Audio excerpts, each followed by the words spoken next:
Welcome in. Pro Football Today is live on SportsGrid for another Sunday in the NFL. Joe Lisi, Donnie Rightside, I'm Kevin Walsh, and we are already live for this Sunday slate here, people. Smooth operator. Ooh. My, oh, my. Absolutely fantastic. Saving jobs left and right. Here's what I do. Nobody better than DRS, man. Now, let's get into this London action. We're through a quarter of play, Joe. Not a lot of scoring. 3-0 Jacksonville. What do you think of this one coming in? Well, a little bit ugly, right? Jacksonville, a very dominant team in London in recent years, started out 0-4. They get the victory last week over Indianapolis. Trevor Lawrence breaks out with a 370-yard performance. And we've seen Chicago this year, 3 wins all at home. The key and the question mark is Caleb Williams on the road in regards to this type of matchup. Can he elevate his game, Donnie? Early on, struggling. I did give the edge to Jacksonville in regards to this matchup. They're grinding out a win. Now I might look to the over in regards to the in-game total. Yeah, it's got to get a better tempo here. The one thing that you do like is Trevor Lawrence opens out of the gate, 7 of 9, 79 yards in the first quarter, and you say to yourself, okay, well, what is Caleb Williams doing? 2 of 3 with only 3 yards. It's only 3-0. Yeah. It's still early. There's a lot to be desired, but here's what we want. If you're looking for a total, you got to see some scoring here. Get the double-digit lead, force Caleb Williams into it. Look, 2 out of the past 3 weeks, Caleb Williams has actually had some very good performances through the air, and looks like Jacksonville Jaguars. Here's the problem, though. The Bears are going to be a contender. Like, they're 3-2 right now. This is a big game where you start to say, if you can win this on a neutral site and get to 4-2, we might be able to start talking playoffs. Well, I mean, I think you're kind of talking it regardless. Maybe where, for me, a loss might reset those expectations a bit.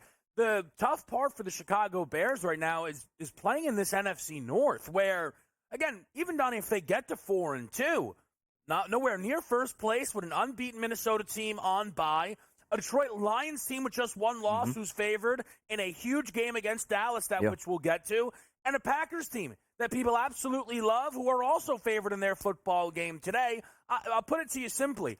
If all the favorites win today in regarding those games, they will all be at least 4-2 or better in the NFC North, Donnie. Impressive. It's looking like the best division in football early. No, it really is. And it's exciting here for the future, right? Because you're looking at a Detroit team that you might be thinking is at the top of the mountain. The Packers with unlimited potential, actually going to get some wide receivers back in their game today. And the question mark always coming in was the Bears did a lot in the offseason. They added what they think is a generational quarterback, signed some wide receivers, got a new running game. So you would think that all of these teams will compete. 4-2 is a great start for the Chicago Bears. But as Kevin points out, 4-2 in a lot of other divisions, hey, we're halfway home and we're in first place. That's not the case. Yeah, and think about the preseason expectation for Chicago, right? 8.5 win total. They were picked in regards to a playoff contender above the teams like Tampa Bay that made it last year. So there's a lot of pressure on Caleb Williams. There's a lot of pressure on this team to overexceed expectations. And this is a team that I've said in Jacksonville, could they potentially? I'm not suggesting they do, but last year they start 8-3 overall. They win 1 of 5 games down the stretch, right? 1 of 6. Can they do a reverse? Can they reel off maybe 4 straight wins to get back to 500 and then get themselves back maybe in contention for a wild card, guys? Yeah, can I just make a quick point? Because we're watching this London game in the background right now, and some things creep up which really get on my nerves. They started the second quarter. Yeah. They punted the football. Yep. They went to a commercial. Yeah. Okay, we got to be better than this sometimes. This is why you watch us instead of the game live. We're not doing any of that nonsense. Certainly here. not. Come on. Commercial free, except for the time that we go to commercial. I will give one update. Tom Pelissero just tweeted out that the Bears' kicking game could be an adventure regarding long snapper Scott Daly being ruled out with a knee injury. Now, Don, take me into the huddle, Donnie. The long snapper is out. Let me get a read on it. Does that mean you just don't punt anymore? I mean, what's the... You always have backups in the similar way that you have a backup kicker, but I got to tell you, the most underrated position in football has to be the long snapper. Specifically when you're... Specifically, guys with magic tricks out here. Specifically like outdoors, we take that for granted. That's a tough job that these guys nail time and time again. So that could be one to watch out for because also it's not so much even the punting. It's, you're trying to line up field goals. That timing, man, is everything. And we saw the situation with the New York Giants and Washington, how that game played out, cost New York potentially a victory, right? So long snappers have for years had long careers. I mean, they bounce around from team to team. If you're good in terms of the technique, that you could play 18 to 20 years in regards to the NFL. So we'll see. I mean, we'll see how it affects the play calling. For me, I'm looking for an area to jump in on the total, but now with this type of situation, I don't know if I would. Maybe if we get low 30s, 31, 32 in that type of situation, maybe a jump in. But I need to see a little bit more from the Bears. I'm seeing something in the short to intermediate passing game out of Trevor Lawrence. He's distributing the football. They settle for a field goal. What does the Bears get? I need Keenan Allen and those wide receivers to step up. Yeah, I just think at the moment right now, the Bears have hardly been out there on the field. Now, you got to be able to sustain drives. They've not picked up a first down yet here so far, but get a little bit of juice going here. If you are Chicago, again, it's only a 3-point lead. We are going to continue to follow this game throughout. We're also going to key in on some big ones. We mentioned the NFC North. Dallas and Detroit today is a monster one.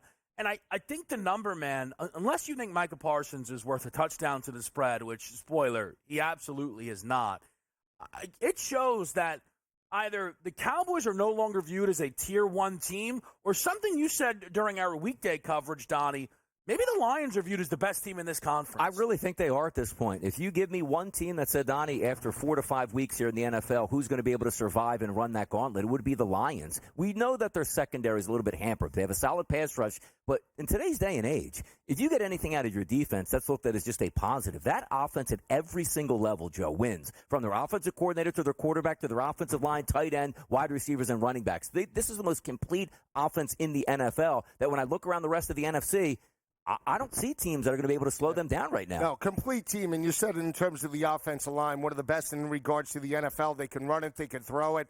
Think about the last performance for Detroit, 18 of 18 from their quarterback.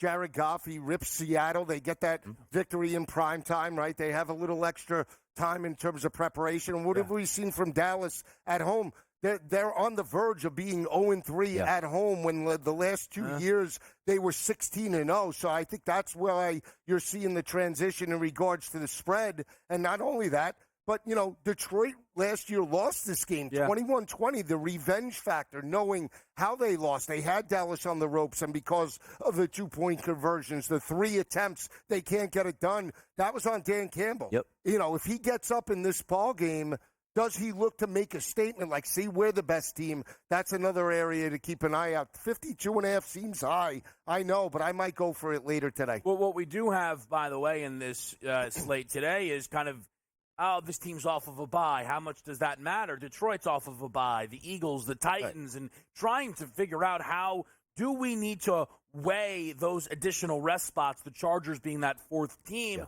heading into today's slate. Sometimes a team coming off of London takes a bye, right? Yeah, right. Well, the New York Jets instead decided to fire their head coach in Robert Saleh. It's something that we'll talk a little bit here about on today's show, but a truly stunning midweek development, Donnie, as the Jets moved on from their head coach. It was a surprise, and it's one that sometimes you have coaches on the hot seat. We understand that. In the NFL, same as any other professional sports league, you're really hired to be fired. If you can hang around 3 to 4 or even 5 years, sometimes that's a miracle. I just didn't expect it to come so soon, and also, it wasn't the issue for me that Robert Saleh was the problem with the New York Jets. It's actually been their quarterback, Aaron Rodgers. He has really nothing to do with it. But now you're seeing some of those, behind-the-scenes things coming out like, Saleh had some ideas to try to change up the offense, and they quickly cut him on Tuesday. So I don't know how exciting those options were other than I don't know if Aaron Rodgers is our quarterback. Maybe we go get a spark with Tyrod Taylor. Come on. Yeah, well, think about the last performance. 3 interceptions in regards to the loss against Minnesota. Yeah. And that defense actually put them in a position to win the game, and Aaron Rodgers lost it. And the next day, Robert Saleh is fired. We'll follow this situation. We'll follow the game out in London, but we will go to Cowboys-Lions next.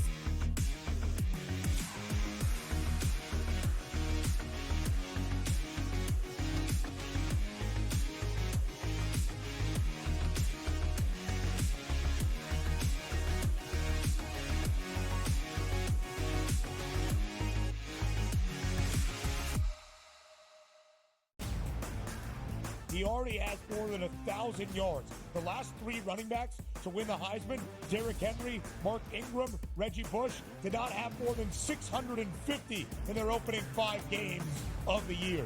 Ashton Genty on pace to strike the pose in December. Statistics matter. Blow every record out of the water, and he will be a Heisman. Disgraceful performance by the head coach, not Gene. The Early Line, only on SportsGrid. Right here with you on Pro Football Today on SportsGrid. Odds in motion, trying to see what lines have moved throughout the week. Never felt more comfortable in this set than I do for this year. I'm ready. I'm just getting angry. The hot takes are going to be here all long, people. What in the world is going on in Miami, Dom? It's not particularly anything to shy away from just because many people are on top of it. Hot take. I think this line is asking you once again to take New Orleans. Pro Football Today, only on SportsGrid. I do a sliding DiVincenzo to the one. Obviously, Terrence Shannon Jr., that is actually dynamic offensively and defensively. So we'll see how it works. I think it's a little bit of a work in progress. Do both teams win? Yes. I don't think at the end of the day, Minnesota could have afforded to keep Cat, Rudy, and Ant for that amount of money. Betting above the rim, only on SportsGrid. I do think they come back, and I think they win this game, but they've got to do it decisively. I think they've got to get that confidence back because they went out there, and like I said earlier, Kentucky almost beat Georgia. Kentucky almost did beat Ole Miss, and I think what you're going to see in this conference, if you don't play well and you're a top 10 team in the SEC, you're going to get knocked out by one of those top 25 teams in the SEC if you're not ready to play. Powered by SportsGrid.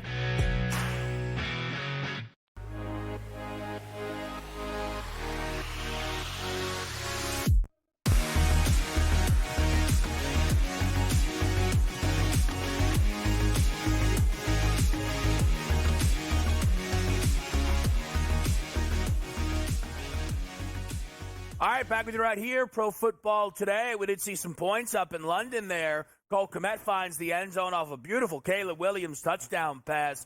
Before we get to our big game here, Lisi, I know you're waiting to see the Bears open it up a little bit. Any big takeaway? No, that was a great throw. I mean, to get Cole Kmet involved, that was a beautiful drive. It started with DeAndre Swift on the ground. They got the screen game going to Rashawn Johnson, and then they tear apart that defense. Yep. So now maybe this game opens up in regards to the total. That's a good look.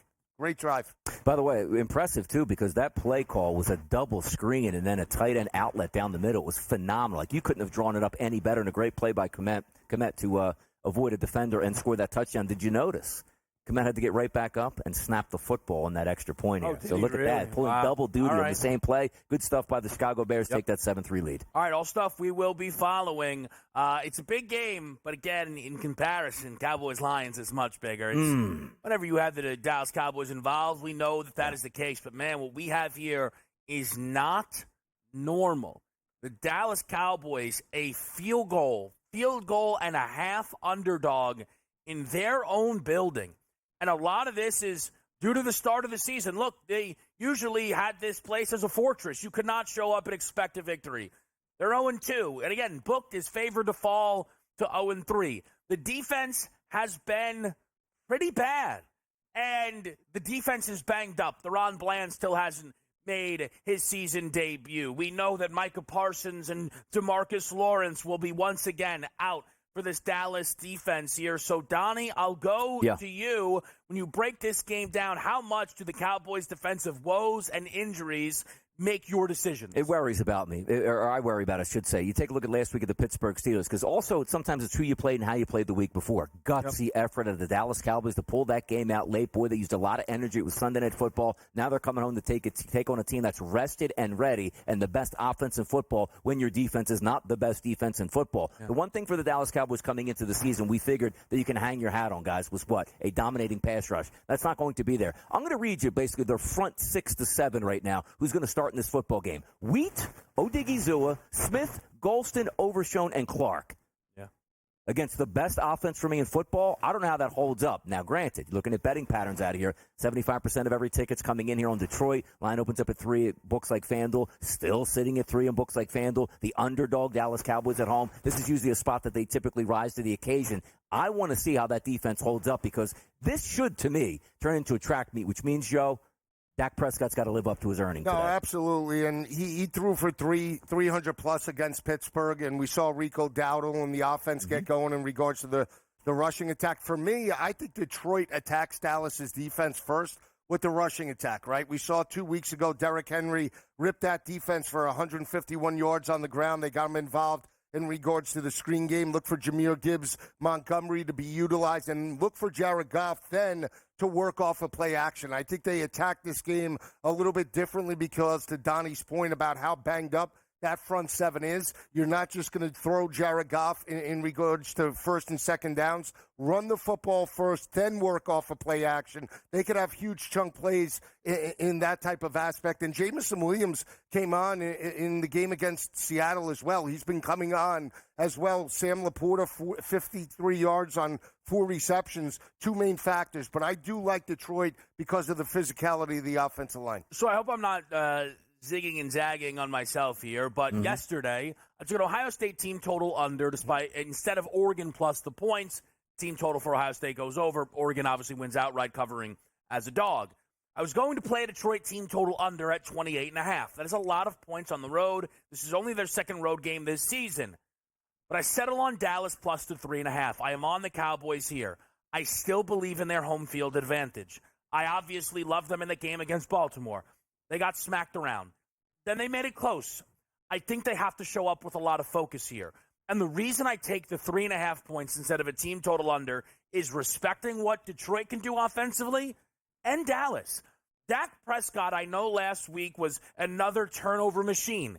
They still went and scored 20 points against the Pittsburgh Steelers on the road in unfavorable conditions. They could have been able to get to 30 if it was not for those turnovers. I think Tolbert looks better than Brandon Cooks has. I think CeeDee Lamb is beyond due for a breakout, and Rico Dowdle looks legit in the backfield, Donnie. I'm not sure Dallas wins. I am, this is, again, a different thing for 3.5 points for a home dog. Good enough for me. I'm on the Cowboys. For me, my best bet is coming from this game, which we'll get to a little bit later, but I'm fascinated across the board. So sometimes I look at the optics and say, yes, you're looking at the Dallas Cowboys as a decided underdog today, with the public absolutely loving laying the 3.5 points with the Detroit Lions. So from a handicapping perspective, that's sort of in your wheelhouse. But also, I look at this sometimes and say to myself, Kevin, why wouldn't you rather just take some props on the Dallas Cowboys? Team total under, because if I'm trying to look at this game, now also, we saw a couple weeks back, we thought maybe the higher scoring game of the week was going to be Tampa Bay and Detroit. That game stays under the total. Things happen. Detroit moved the football, but certainly didn't actually get into the red zone and punch it in for touchdowns. But let me just ask you this.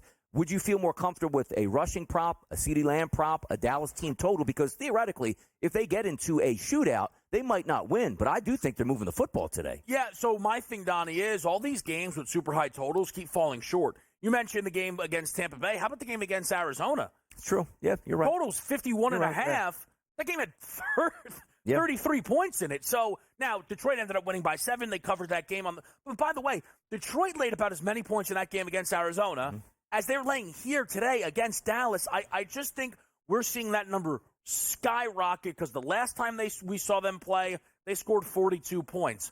That is by far the most they've scored this season. Again, I know it's off of a bye, but it's not easy to just show up and score 40 on everyone you play. No, it's not. Again, I think I lean to the over in this game. I really do, because I still think that Dak will open it up, and I like what they have from an offensive perspective throwing the football. Yeah. Again, I think Rico Dowdle, to me, is the key for Dallas. If they're going to win today, they need to run the football. They need to get it to 90, 110 in regards to a team total, right? Average 4.3 yards per rush, stay in manageable third downs. If they can't do that, then I think Detroit could dictate the tempo. They can run away with it, and Dallas will be playing from a double-digit deficit. So that's why it's critical to run the football for both teams, but more so Dallas. Yeah, it should be a good one to watch it play out. But I'm agreeing with you. I think we're going to get more points than not in this game. We'll see it kick in. Yeah, let's see if we're going to get some points on a Sunday nighter. The Bengals are playing, so probably we'll break it down next.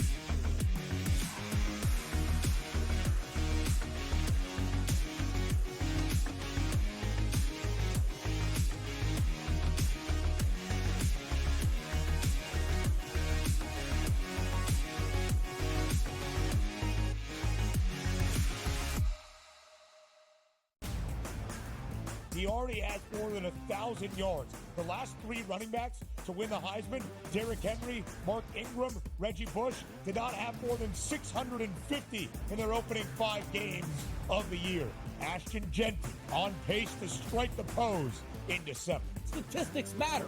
Blow every record out of the water, and he will be a Heisman. Disgraceful performance by the head coach, not Gene. The Early Line, only on SportsGrid. Right here with you on Pro Football Today on SportsGrid. Odds in motion, trying to see what lines have moved throughout the week. Never felt more comfortable in the set than I do for this year. I'm ready. I'm just getting angry. The hot takes are going to be here all long, people. What in the world is going on in Miami, Don? It's not particularly anything to shy away from just because many people are on top of it. Hot take, hot take. I think this line is asking you once again to take New Orleans. Pro Football Today, only on SportsGrid. I do sliding DiVincenzo to the 1. Obviously, Terrence Shannon Jr., that is actually dynamic offensively and defensively. So we'll see how it works. I think it's a little bit of a work in progress. Do both teams win? Yes. I don't think at the end of the day, Minnesota could have afforded to keep Cat, Rudy, and Ant with that amount of money. Betting above the rim, only on SportsGrid. I do think they come back, and I think they win this game, but they've got to do it decisively. I think they've got to get that confidence back because they went out there, and like I said earlier, Kentucky almost beat Georgia. Kentucky almost did beat Ole Miss, and I think what you're going to see in this conference, if you don't play well and you're a top 10 team in the SEC, you're going to get knocked out by one of those top 25 teams in the SEC if you're not ready to play. Powered by SportsGrid.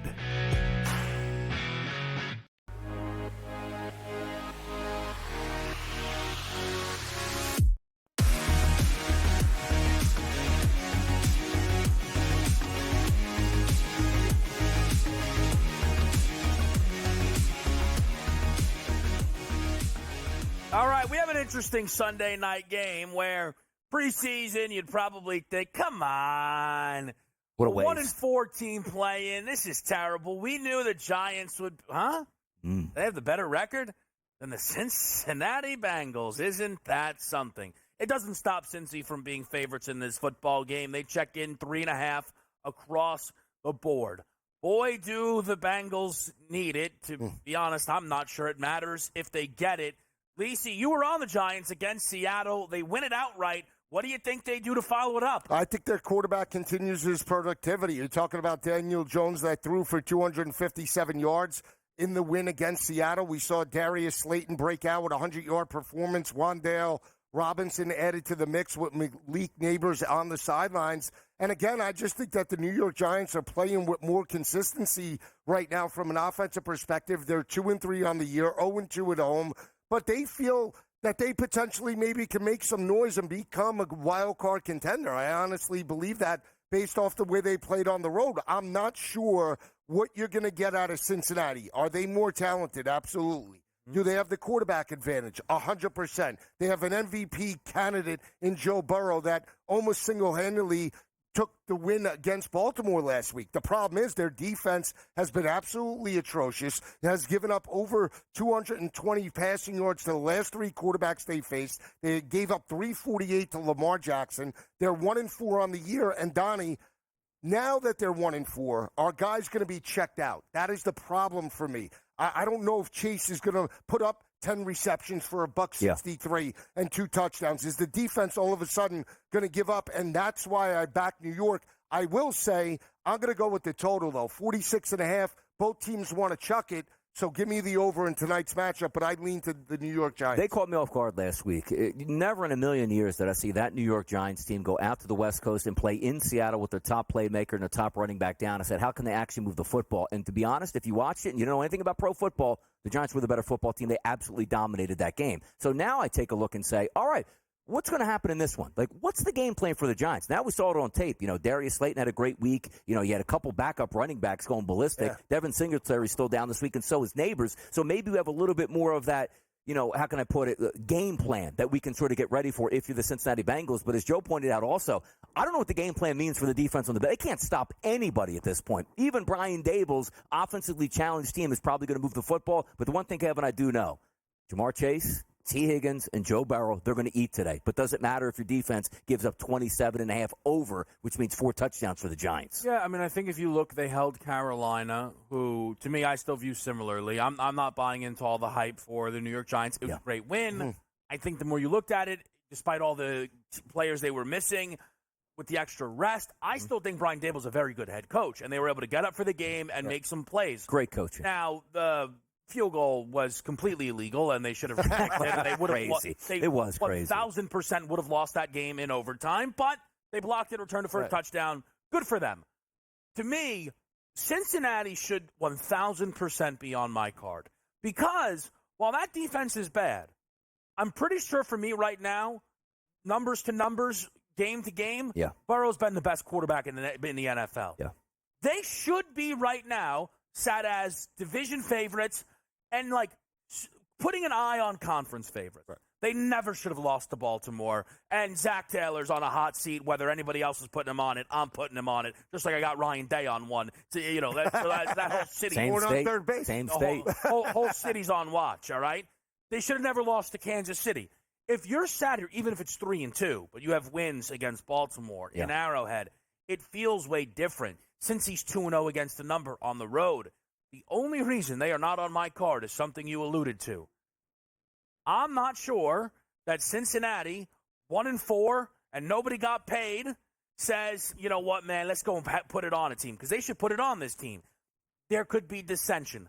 I don't trust it. I don't feel comfortable. I'm taking a step back here. I might spend the Sunday night in the hot tub with a movie on. Back away from this so game. We get I'm the not total? sure. That's why I lean to the total. Well, you could. I mean, can't. maybe offensively, to Donnie's point, Cincinnati puts up 20, right? Mm-hmm. How about Darius Slayton in this game? We having a back-to-back performance in this one? What do you think? I mean, he came on all 100 yards basically were in the second half. He had the 70-yarder over the top. I know you make fun of me when I do this, but if I can make an NBA comparison. Go ahead. We see this happen where Luka will be out for the Mavericks. They'll go on the road. They'll be catching 15. They win outright. Yeah. And then the next game, it's like, they're only catching 7, and they lose by 45 points. 1 week without Neighbors, great. Next week, oh gosh. And then you added Thibodeau on top of it. True. The Giants are so undermanned coming into this football game. We'll keep it local. Robert Saleh out. What does this mean for the Jets? We'll tell you on the other side.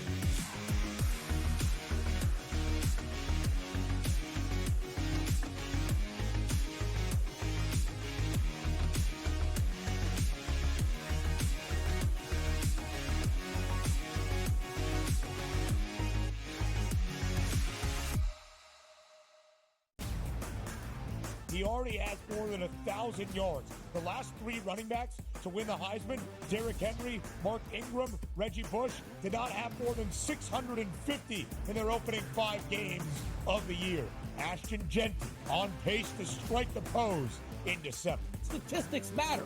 Blow every record out of the water, and he will be a Heisman. Disgraceful performance by the head coach, not Gene. The Early Line, only on SportsGrid. Right here with you on Pro Football Today on SportsGrid. Odds in motion, trying to see what lines have moved throughout the week. Never felt more comfortable in this set than I do for this year. I am ready. I'm just getting angry. The hot takes are going to be here all long, people. What in the world is going on in Miami, Dom? It's not particularly anything to shy away from just because many people are on top of it. Hot take. I think this line is asking you once again to take New Orleans. Pro Football Today, only on SportsGrid. I do a sliding DiVincenzo to the 1. Obviously, Terrence Shannon Jr., that is actually dynamic offensively and defensively. So we'll see how it works. I think it's a little bit of a work in progress. Do both teams win? Yes. I don't think at the end of the day, Minnesota could have afforded to keep Cat, Rudy, and Ant with that amount of money. Betting above the rim, only on SportsGrid. I do think they come back, and I think they win this game, but they've got to do it decisively. I think they've got to get that confidence back because they went out there, and like I said earlier, Kentucky almost beat Georgia. Kentucky almost did beat Ole Miss. And I think what you're going to see in this conference, if you don't play well and you're a top 10 team in the SEC, you're going to get knocked out by one of those top 25 teams in the SEC if you're not ready to play.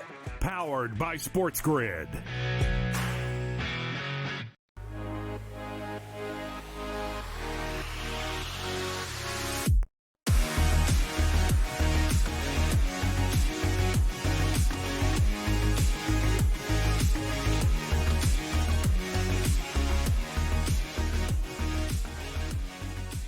Live right here it is, Pro Football Today. Kevin Walsh, Donnie Rightside, and Joe Lisi. London looking a deceiving play out of the Bears, where I think they themselves were the most deceived. Caleb Williams did not know that there was a safety lurking over the top. Throws a pretty tough pick here, DRS. Yeah. Game sits right now still 7-3. Yeah, it looks like it's slowing down, obviously, only 10 total points. But the Bears have the semblance. First of all, if you rewind back, you had the Chicago Bears recovering what looked like a fumble from Travis Etienne that got overturned. I have no idea how it got overturned. But then they get the stop, move the football around midfield. Looks like they were pushing, and you can get that, Joe. Double-digit lead. That opens the game up. They throw a terrible interception. Now the Jacksonville Jaguars right back into it. And running the football with Tank Bigsby. Offensive line starting to get a number push. one.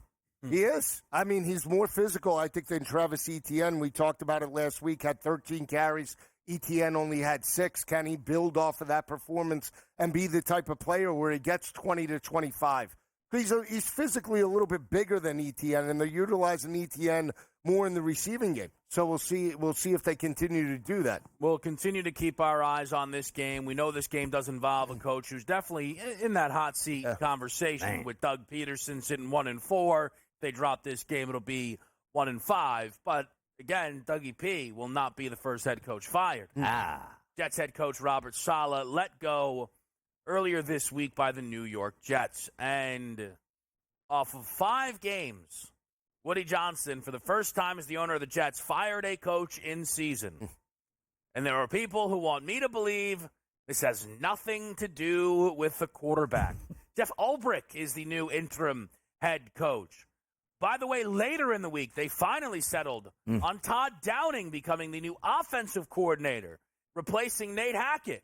I have literally no idea what Nate Hackett does for this football team then moving forward. Lisi, let me go to you. What did you make of Robert Saleh being let go by the New York Jets? I was slightly shocked because it happened after his defense, I believe, performed more fantastic in regards to the second half of that matchup. We were live on air, and we saw Minnesota jump out to a 17-0 first half lead. We also saw the defense make adjustments, put their team in a position to win that game, and then Aaron Rodgers lost it with his third interception, and then it looked like they were preparing for a Monday night game this coming Monday night with Buffalo, and he gets let go, and the first thing that you think of is, Rodgers wasn't happy. That's the first thing I think of, is that Rodgers is running the organization. Even though Woody said he made the decision, we know that Rodgers, you saw his body language throughout the game, on top of looking like he couldn't walk in the second half of that matchup. He was disgusted.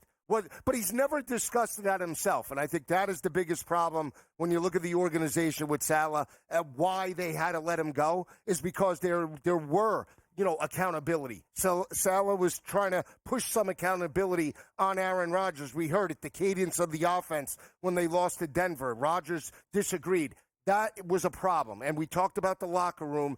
When adversity hits, are the young players, Sauce Gardner, Garrett Wilson, are they going to look to Ulbrich, Donnie, or are they going to look to Aaron Rodgers to fix it? Well, let's talk about why he got fired. And typically in the NFL, it's if you have a really bad record and you're going nowhere. Now, granted, they're 2-3. It's still early in the season. Or B, you lost the locker room. He didn't lose the locker room. Or C, it's your side of the football that you're a head coach of and your team's terrible on defense. That wasn't the case. They were very competent on defense. So it just boils down to Aaron Rodgers got his way. Like Robert Saleh gets fired and you're saying to yourself, well, Did he get fired for Aaron Rodgers? Or it's clear Aaron Rodgers. They had a problem with it. He wanted to go to Egypt. He probably said, you couldn't go to Egypt. No, I'm going to run to my owner and say, this is unfair. It's an OTA. I'm only going to miss 2 to 3 days here and come back. Or was it the fact that you want to control the strings on every single facet of this football team being Aaron Rodgers? Hey, I don't want to punt on 4th down. He said, I had to punt here. They're coming off the field. They're trying to hug. One's pushing the guy away. Oh, no, we have a great relationship. It's clear that it was strained right from the top. But now the focus is going to be on, are you going to get that same thing out of the defensive coordinator? Because Sauce Gardner goes, Robert's up. We're playing for that guy this weekend, man. We love him in this locker room. So there is a disconnect that we are going to have so much emotion on that Monday Night Football game, guys. Win or lose, I can't wait to watch it play out. Yeah, I agree with that part of it. I think the fact that you have Ulbrich stepping in is a chance to keep your defense still engaged and want to play for Ulbrich, who I'm sure had a great relationship with Robert Saleh. And ultimately here, he gets an opportunity to coach a great defense, though he also gets the opportunity to have the same fate that happened to Robert Saleh. Watch your defense be great. Watch your quarterback lose the game. That loss to Denver, we talked about it in real time. It was one of the worst losses that they had since the butt fumble because it was the same exact loss that Rodgers was supposed to avoid. Yep. The opposing quarterback threw for 60 yards. The team scored 10 points, and you lost in your own building. Forget being an 8-point favorite in the football game. And the follow-up performance being a game where a Vikings offense who had tore through everyone was largely shut down by the Jets defense, but Rodgers threw a passing touchdown to Minnesota and another 2 more picks on top of that. And we sit here and fire Saleh. And that is, again, the optics of this are clear as day unless you are lying to yourself or being lied to. Yeah. Maybe you're being lied to. I don't know. But we're not lying to you. It is clear as day. We've heard, man, there weren't really any signs that this was coming. Well, there was a sign that Saleh and Rodgers were not on good terms. That was out there in abundance. And I think this is where Rodgers, to me, again, I'm not a Jet fan. I am a New Yorker. I don't like to watch New York fans, I think, sometimes occasionally embarrass themselves, and I think covering for this guy has been embarrassing. I do. I think, Donnie, Davante Adams is out there. Maybe he is, maybe he is not.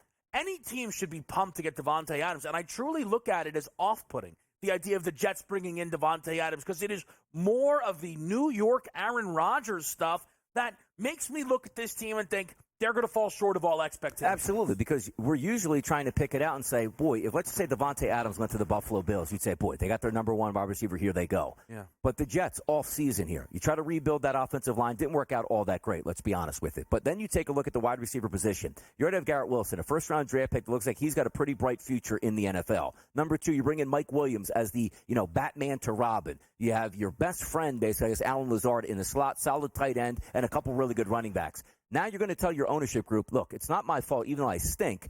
I probably need the best wide receiver in the NFL to go with the rest of the wide receivers I already told you I love at this point, and that's going to make the difference. And also, my best friend, who is the offensive play coordinator, I lied to you. He's really bad. I just want him here as a friend now. Go get Todd Downing, who's already on our roster as opposed to like passing game coordinator, running game coordinator, and see if that makes a difference. That's what I'm having the biggest issue with, because I know a lot of people, hey, Davante Adams is a great move. Yes, it is, but after you get Davante, is it then going like, you know what? We still have the trade deadline coming up. Let's go if we can get another wide receiver or the best tight end on the market who might be available, Joe. It's the same situation that he had with Green Bay, that he couldn't win with, and that he complained about LaFleur and about the coaching staff that he didn't have elite talent around him. And what did they do? They won a playoff game last year on the road in Dallas with a first-year starting quarterback, right? He comes to New York. He wants all of his guys. He didn't like the coach. He didn't want to do the mandatory OTAs. He didn't want to be a part of the locker room. Didn't want to take the time to mentor Garrett Wilson the way maybe Tom Brady did when he came over to Tampa Bay, the veteran looking for another Super Bowl because he was hungry. He was Aaron Rodgers and just wanted to dictate everything. But isn't this typical New York Jets? Isn't this typical New York Jets? I mean, look, yes, but the Jet, we've never looked at like, man, Sam Darnold's running the whole organization. Like, this is just a completely different formula. And let me say this. I think things were kumbaya until he started playing poorly. And that is kind of the almost lost. Like, we're like, man, like they're firing Saleh and Rodgers isn't playing well. And then we just move on to he is not an elite quarterback or anywhere near that. And that's what they were hoping on. That's what people who were booking this team as the favorites in the AFC East were banking on. They were, but his last year in Green Bay, he threw 26 touchdowns and 12 interceptions and cost his team a playoff appearance with 2 picks against Detroit. So they had to know then. But by the way, to Kevin's point, bringing up, like we said last year, the Jets are losing these football games because they need an average quarterback. The Jets are still losing these football games because they need an average quarterback. It's absolutely true. We will continue to break it all down right here on SportsGrid.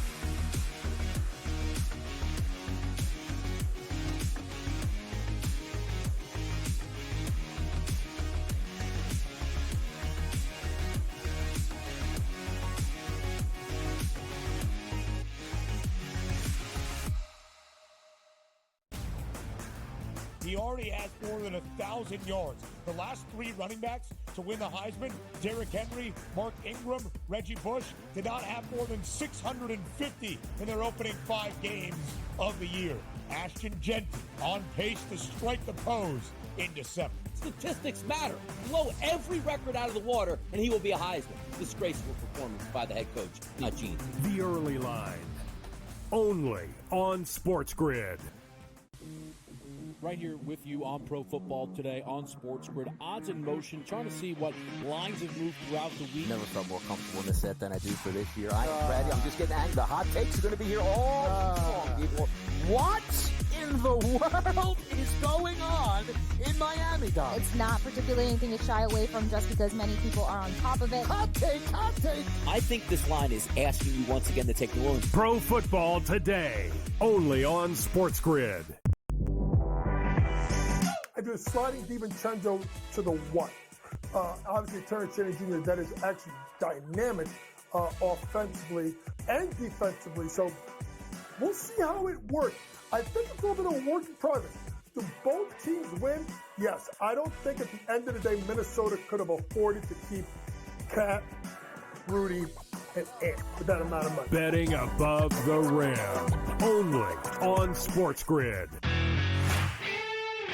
I do think they come back, and I think they win this game, but they've got to do it decisively. I think they've got to get that confidence back because they went out there, and like I said earlier, Kentucky almost beat Georgia. Kentucky almost did beat Ole Miss, and I think what you're going to see in this conference, if you don't play well and you're a top 10 team in the SEC, you're going to get knocked out by one of those top 25 teams in the SEC if you're not ready to play. Powered by SportsGrid.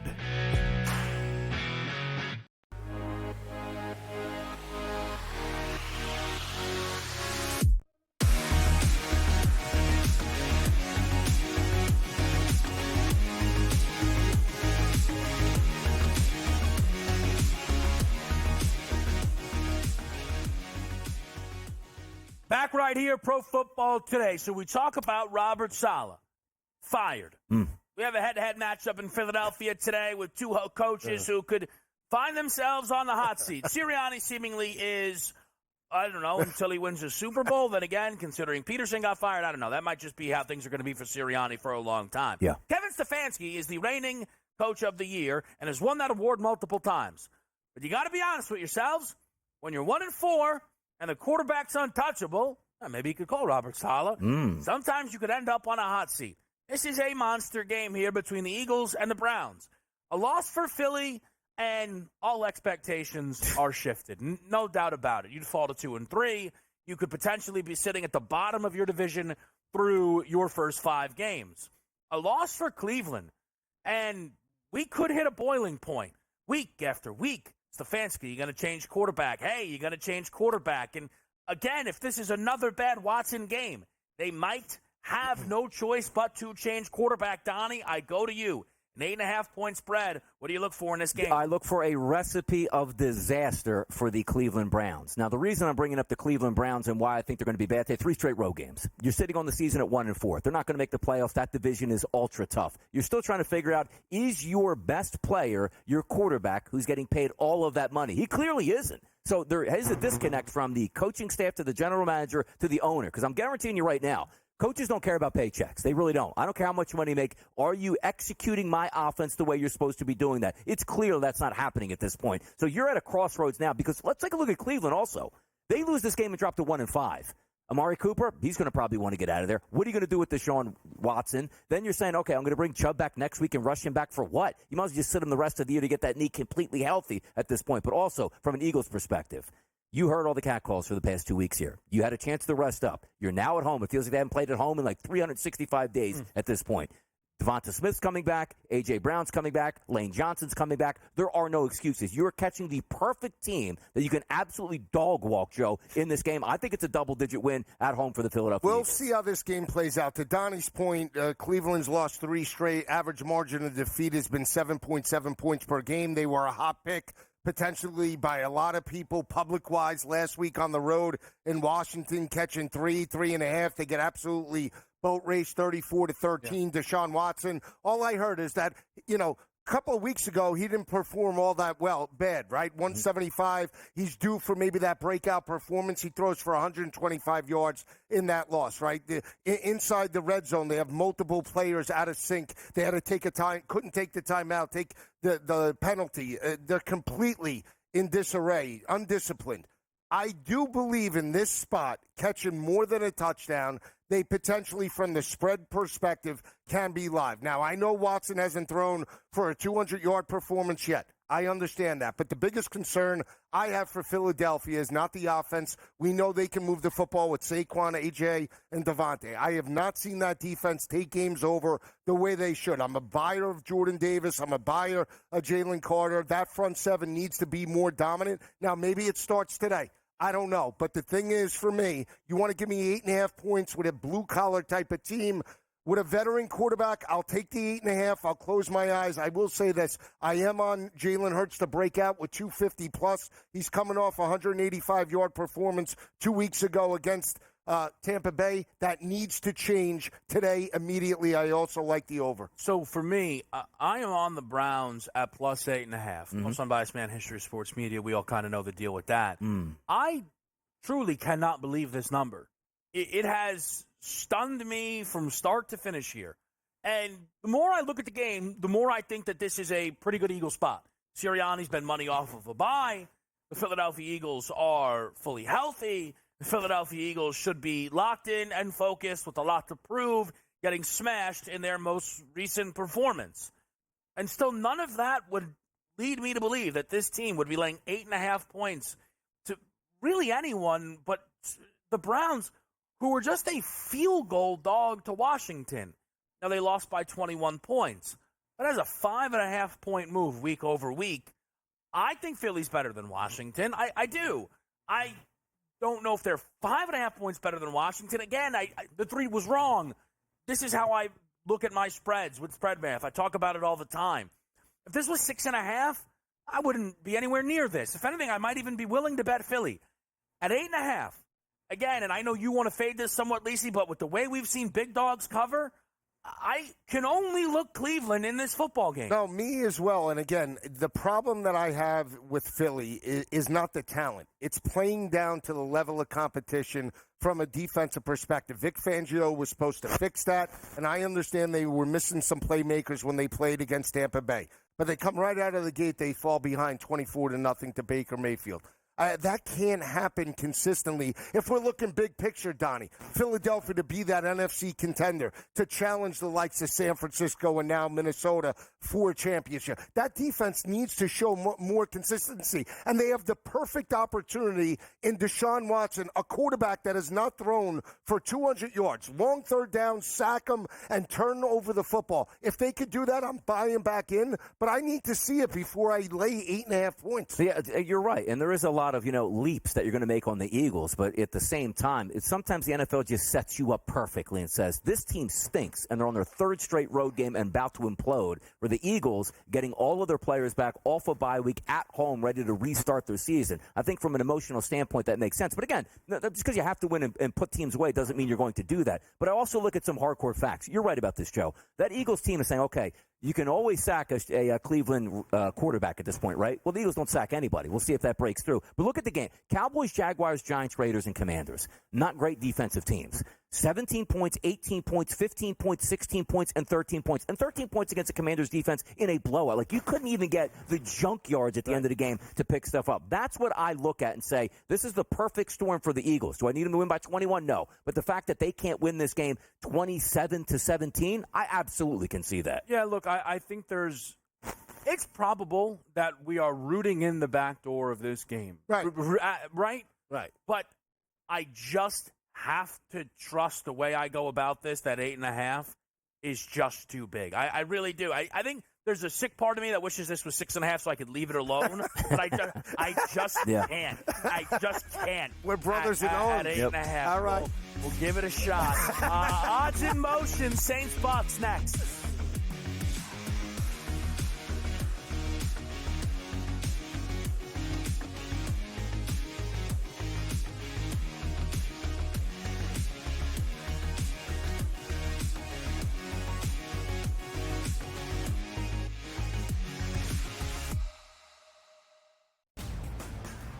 He already has more than 1,000 yards. The last 3 running backs to win the Heisman, Derrick Henry, Mark Ingram, Reggie Bush, did not have more than 650 in their opening 5 games of the year.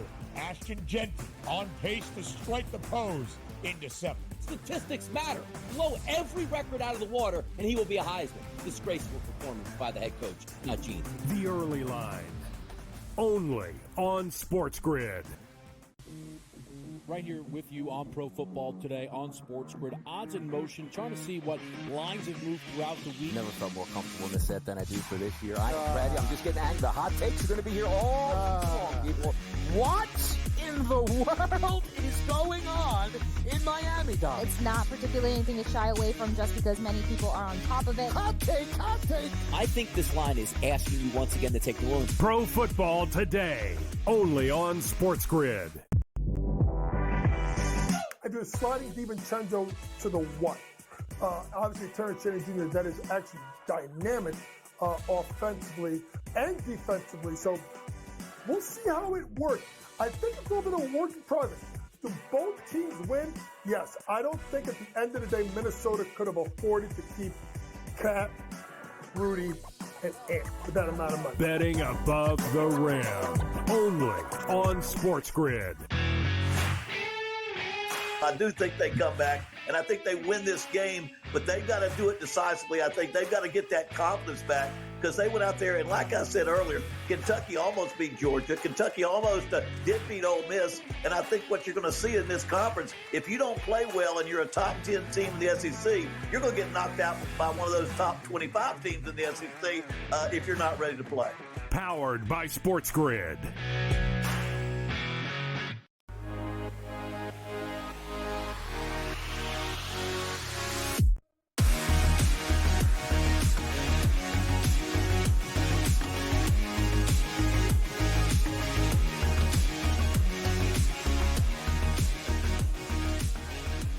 All right, we're going to go odds in motion with Saints Bucks. Before we do that, odds in motion, Bears Jaguars out in London. It is a halftime lead for Chicago, 14-3. Live spread right now. You have the Bears a 7.5-point favorite, big money line favorite here as well. Total 38 and a hook. Lisi, I go to you first. Yeah, I mean, right now I would look for a second half out of Jacksonville. I might be looking to take the points, and I would take a shot on the over 38.5 because I think Trevor Lawrence, that offense, have to open it up. Caleb's starting to eat. What did he complete? 12 of 15, 12 of 18 passes. He's over 100 yards, finding Cole Kmet. He's finding the running backs out of the backfield. And when it's not there, Donnie, he's tucking it and running and sustaining drives. That's important in regards to the second half. So I'll take a shot with Jacksonville to make a run. I don't know if they win, but give me the over 38.5 now. You're going to have to push tempo, which I know you're going to love that because you can't just establish the running game at 14-3. You look terrible out here. And by the way, Chicago's been moving the football outside that bad turnover by Caleb Williams. He's looked pretty sharp and specifically on the ground. This is going to be an interesting second half because we looked this week and heard from Shad Khan, the owner of the Jacksonville Jaguars, give that, hey, love Balky, love Peterson, love my quarterback. We'll get ready and get through this year. You might be looking at a game where, let's just say again, Doug Peterson is an offensive play caller. The same way we took at Robert Saleh. Hey, it's not his fault here. No, it is Doug Peterson's fault that this team stinks right now on offense. He needs to make those corrections. What is it they lose this game? And let's just say they score under 10 points here in the second half and get beat by 2 touchdowns, Kevin. Are we going to start to have a real conversation of what actually is happening in Jacksonville? Is it the quarterback you paid all that money to? He's not going anywhere. Usually the coach goes somewhere at this point. And if they lose this game, sometimes 27-26. All right, they fought hard in the second half, didn't get there. The team still believes in Doug Peterson. 2 weeks ago, Kevin, he was already getting those questions from the locker room. Or did you lose the locker room? No, I haven't lost it yet. You play games like this? That shows me you might have lost the locker room. Yeah, it is incredible that about 40 minutes ago, we were like, ooh, when do they wake the Bears up? And all of a sudden the Bears now are just every drive, Jags territory. Yep. Went for a live sizzle, though. Uh-oh. Travis Etienne. You went back to Etienne. 40-plus rushing yards. All right, let's get it. Is 11-1. Never. He's at -1 right now. Never. I can't. Outside of a 3-game streak last year, he has never had consecutive games in his career without 40 yards in back-to-back games. Now, again, maybe he goes on a hot or a cold streak again, but they start with the ball, an explosive runner, 11-1. I need 41 yards in the second half. That's rooted. Taking a shot. All right, I like the look. I mean, again, you want to get it to 14-10, 14-6. The running game's still there. So running game's right out of the gate. Right out of the gate with ETN. First play ETN. I hope he gets shot out of a cannon. First play fun. Did you already bet it? So I can't slander it. Already bet. The way Travion Henderson got shot out of a cannon. What do you need, Tank Bigsby on? No, I don't need any. Yeah, I have nothing on Tank Bigsby. He said Tank Bigsby's RB1. I think he's RB1 now. Like, ETN's had such a bad couple weeks here, and coupled with this game, he fumbled that football. He fumbled that football today, and he got lucky to get it overturned. He's doing nothing right now. So are you going back to your friend again, drafting running backs in the first round, Kev? Well, listen, always an interesting Urban move to be made. Another interesting move is starting a rookie quarterback in a monster divisional game. Saints don't have a choice. They're 3.5-point home dog with Derek Carr out and Spencer Rattler in this game. I'm locked in on Bucky Irving. I was tempted to grab 3.5 and maybe this is an overreaction. I actually think a lot of this move is the Bucs are as healthy as they've been. And again, their one injury in Rachaad White might be good for them because of how good Bucky Irving has been. I'm off the side. I'm on Bucky. What do you like, Lisi? I like Tampa Bay, but I'm on Baker Mayfield. I think he could get to 250-plus. Why? Because he's the better quarterback in this matchup. We saw them dictate the tempo on the road against Atlanta and Kirk Cousins. They were in position to pull out that victory before Kirk stole it in regards to overtime. But Spencer Rattler's a rookie, right? So he falls behind in this matchup. That puts a lot of pressure on him to read coverage. There could be turnovers, and that's why I give the edge to Baker Mayfield and the Tampa Bay offense. Again, the total is a little scary because I don't know how Dennis Allen is going to attack it with a rookie quarterback. Is he going to look to run Kamara and keep this game close 17-13? I like Tampa Bay. I like Baker Mayfield. Receiver-wise, without Rachaad White, I think it's more Cade Otton and Godwin in this matchup. Yeah, I think Bucky has a chance to really show out. Love a fast running back on a slick surface here that you can really get after it. But also, from my end of it, I don't think it sounds crazy because I always take a knock at a rookie quarterback. But Derek Carr, outside of the first 2 games, has basically been a rookie quarterback. He's looked terrible at this point. I love Chris Olave just because I know what a rookie quarterback means to a wide receiver that he thinks is wide open all the time. 49.5 yards, Olave gets the 50 in a losing effort. I think Tampa Bay wins this. All right, how about that? We'll see if Spencer Rattler can pull off an upset. Head over to that SportsGrid app, get all the insights that you need. Stay right here on SportsGrid for a breakdown of Lamar Jackson versus Jaden Daniels.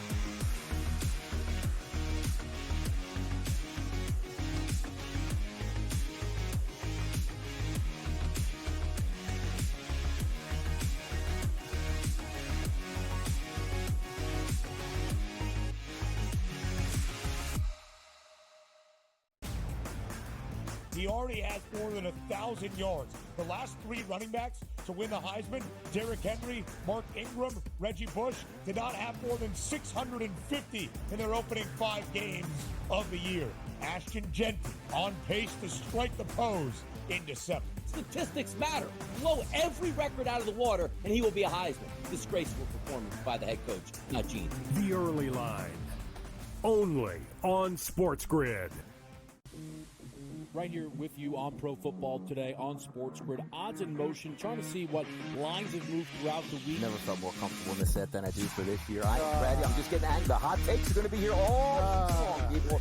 What in the world is going on in Miami, Dom? It's not particularly anything to shy away from just because many people are on top of it. Hot take. I think this line is asking you once again to take New Orleans. Pro Football Today, only on SportsGrid. I do sliding DiVincenzo to the one. Obviously, Terrence Shannon Jr., that is actually dynamic offensively and defensively. So we'll see how it works. I think it's a little bit of a work in progress. Do both teams win? Yes. I don't think at the end of the day, Minnesota could have afforded to keep Cat, Rudy, and Ant with that amount of money. Betting above the rim, only on SportsGrid. I do think they come back, and I think they win this game, but they've got to do it decisively. I think they've got to get that confidence back because they went out there, and like I said earlier, Kentucky almost beat Georgia. Kentucky almost did beat Ole Miss, and I think what you're going to see in this conference, if you don't play well and you're a top 10 team in the SEC, you're going to get knocked out by one of those top 25 teams in the SEC if you're not ready to play. Powered by SportsGrid.